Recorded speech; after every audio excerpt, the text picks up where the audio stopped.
Hello বন্ধুরা, সবাই কেমন আছেন? ভালো থাকবেন, সুস্থ থাকবেন। আমার চ্যানেলে সবাইকে স্বাগত। বলুন তো আজকে এটা কিসের রেসিপি নিয়ে চলে এসেছি? দেখতে কেমন লাগছিল? একদম দারুণ লাগছিল। এটা হচ্ছে কলমি শাকের রেসিপি। চলুন কলমি শাক কি করে বানাচ্ছি একটু দেখে নিন চলুন। এটা হচ্ছে তেলে আমি ৫ ফোড়ন দিয়ে দিলাম আর লঙ্কা দিয়ে দিলাম। এটা একটু ভাজা, ভাজা হয়ে যাক।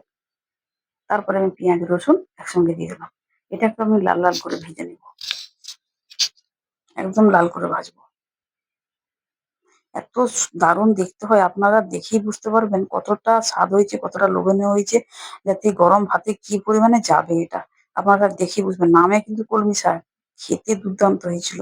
এভাবে আমি কিন্তু এর উপরে লাল, লাল করে ভাজার পরে আলু আর বেগুন ডুমো, ডুমো করে কাটা ছিল ওটা দিয়ে দিলাম। দেখতে পাচ্ছেন কেমন করে কেটেছি? একটু ডুমো, ডুমো করে বড়, বড় করে মানে কাটাবেন। এই পর্যায়ে আমি হলুদ, লবণ দুটোই দিয়ে দিলাম। দিয়ে করে ভালো ভালো করে নাড়াচাড়া করতে হবে। ভাবছেন তো আলুটা কি করে সিদ্ধ হবে? সব সিদ্ধ হয়ে যাবে। একটু লঙ্কা গুঁড়ো দিয়ে দিলাম কারণ একটু ঝাল, ঝাল লাগবে এবং কালারটা ঠিকঠাক আসবে। এটা হচ্ছে ঢাকা চাপা দিয়ে রান্না করতে হবে। এক ফোঁটাও জল দিবেন না এখানে। একদম জল নাই। শুকনো, শুকনো করে মানে হবে পুরো রেসিপিটা। আমার এই পর্যায়ে কি করলাম ঢাকা চাপা দিয়ে করতে আলু বেগুনটা সিদ্ধ হয়ে গেছে প্রায়।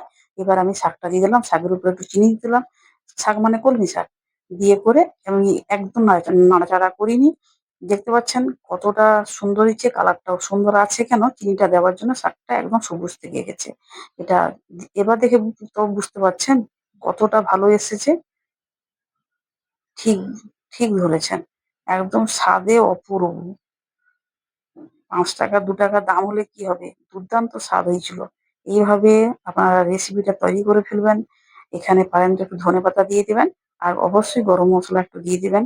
দেখবেন স্বাদ একবারে অপূর্ব, অপূর্ব ছুঁয়ে মানে চলে যাবে। একবারে এক থালা ভাত নিমেষে মানে উধাও